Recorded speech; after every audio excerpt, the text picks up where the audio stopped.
Hey y'all, this is Tyler and Riley from O.T.R.Outdoors. We're going to do a part 2 of shelter and fire today. We're going to talk about another man-made tender, and today we're going to fly a tarp. So we'll get the tarp out and some lines out and get it set up. Actually, we're going to end up getting the fire going first because mosquitoes are pretty bad right now.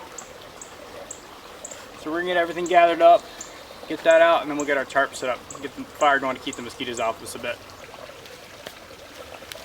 Alright y'all, so today we're going to talk about using wax paper as your tender material. I'm going to save half of this. I'm going to show y'all a trick here in a minute. After we get this fire going, we got to get this fire going to keep the mosquitoes off of us. Grab a couple big pieces here, get this off the ground a little bit.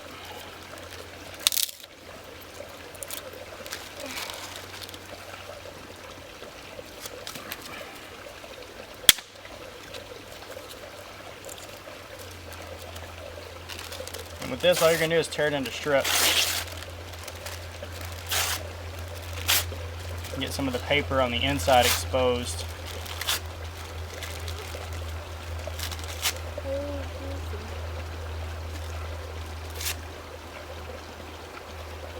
Just kind of tear up the initial part and then try and get several small pieces on the top. Real thin pieces.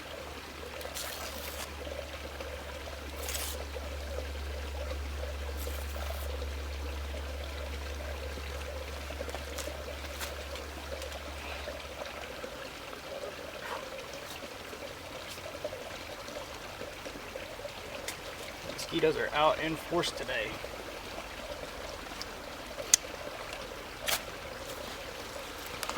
This piece to use for a brace.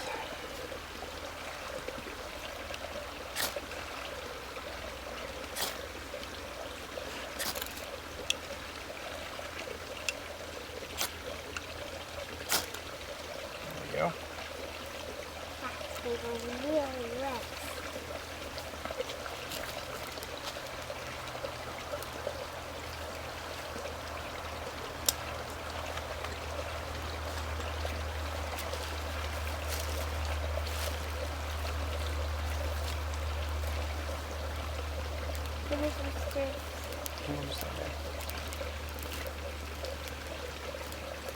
Just going, get those bugs off of us.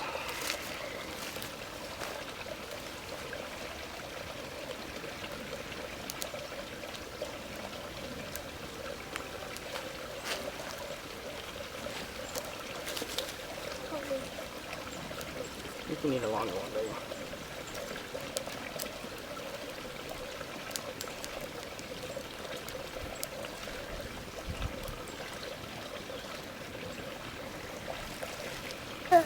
Alright y'all, so we're going to get our tarp out now and get it going up. We got the mosquitoes taken care of. And the whole reason you would really want to fly a tarp is to get your tarp up so you have good airflow. Flying a tarp means you have it completely off the ground. No part of the tarp is touching the ground. Your lines may be staked to the ground, but your tarp itself is all the way up above the ground.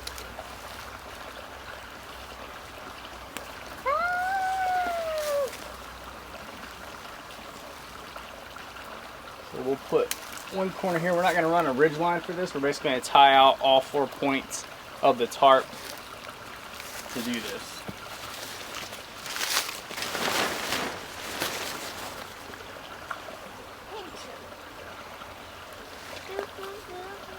So all I'm going to do is run my line through my tie out, and I'm going to fly corners today. So basically it's going to look like a diamond when we're done with it. I'm not going to tie this. I'm just going to put an overhand in this so I can figure out where I need to adjust, because that allows me a little bit of play on this side because I use the shorter line. So I got to go pretty far for the one directly across from this, and I'll get turned around so you can see how far a gap we're spanning. And then we're actually going to go across the creek for one, as long as we're high enough off the ground that it's not going to affect our tarp, which we should be okay for that. So let me get turned around and I'll show you the other corner.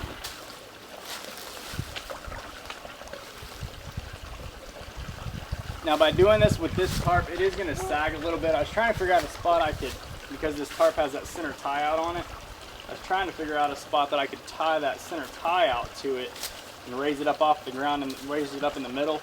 There's just not any low enough branches right here to do it. All right, so I got that other side tightened up. Do the same thing on this side. Come back and do our trucker's hitch knot.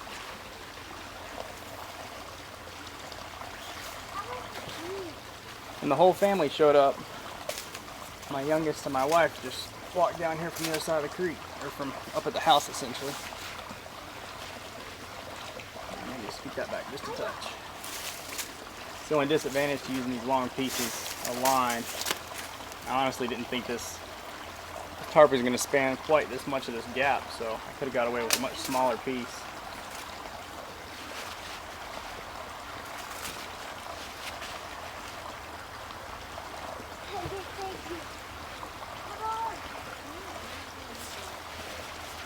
So that should be about good there.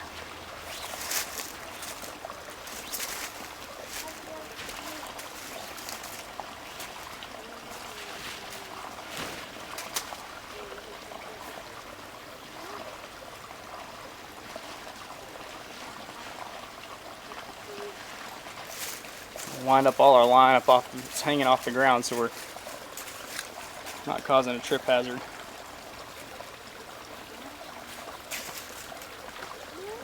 Just gonna wind it up. There's a knot right here. I can set this on so it's out of the way. Now we're up off out of the ground. So let me get situated and get the other two corners where I can film those for you. But essentially I'm gonna do the exact same thing. Trucker's hitch knot, tie them out, and spread them out. So I'm gonna deet those up real quick, and then I'll show you the finished product. Alright y'all, so as y'all can see, Riley, raise your hands up all the way.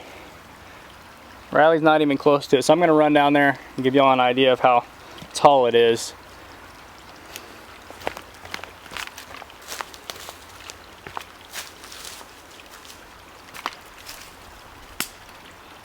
I'm 5'9", and I've got a good 5 inches or so. You would want to use this when you know you're not going to have rain. As far as the way I have it configured, it's somewhat sagging in the bottom. You want to angle either two sides or raise your ridge line up a little bit more, the center long piece that we did, just so the water would shed. So this is a really good way to still give you shade, get you some cover, but let the air flow through to help keep you cool. Alright, so I wanted to do real quick, y'all, is give y'all a bit of a close-up of what this looks like. So I'm going to put you down and kind of angle you up here.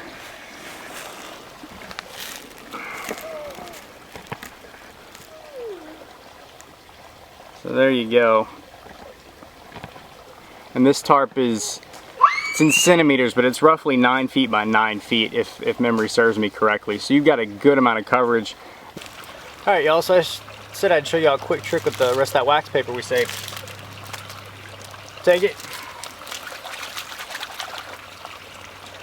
in the water. All I'm going to do is shake it out some.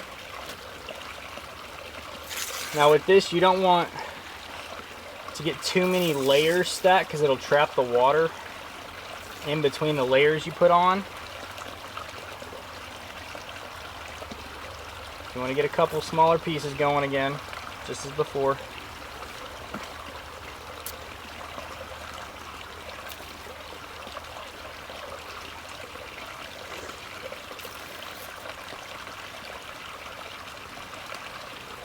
You don't want to stack them quite as much. You want to leave them almost like you're building a teepee fire, essentially. You want to let them have some nice airflow so that water doesn't get trapped between your layers of wax paper.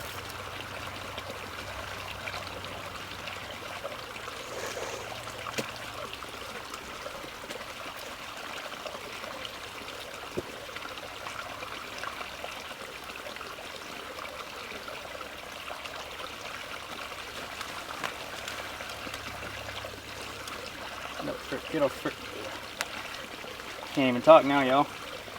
Get our ferro rod out.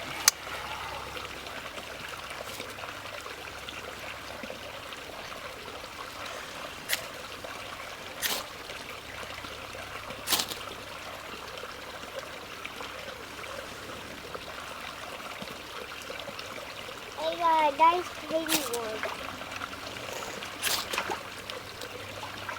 There you go.